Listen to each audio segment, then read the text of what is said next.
রাধাষ্টমী মানে কি রাধার জন্মদিন? শাস্ত্রে কি ব্যাখ্যা আছে কে জানে, তবে ভক্তের ভালোবাসাই সবকিছু।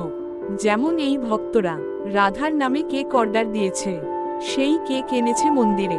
নানা পুজোর মধ্যে নানা প্রসাদের মধ্যে যুক্ত হলো কেকটিও।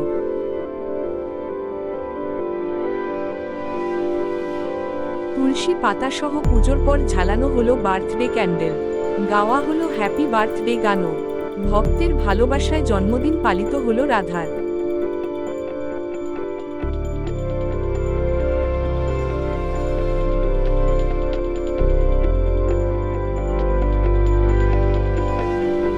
কেন আবার ভগবানে আমরা যেমন আমাদের যে বার্থডে সেলিব্রেট করি তেমনই ভগবানের বার্থডে। কেকটা কিরকম দেখতে, কিরকম হয়েছে, কিরকম হয়েছে? কেকটা হচ্ছে আজকের কেকটার নাম হচ্ছে হোয়াইট ফরেস্ট। এবার আমি তো কেক বানাইনি তাই আমি জানি না। উপরে কি লেখা রয়েছে? রাধারানী। আর কি কি করেছে?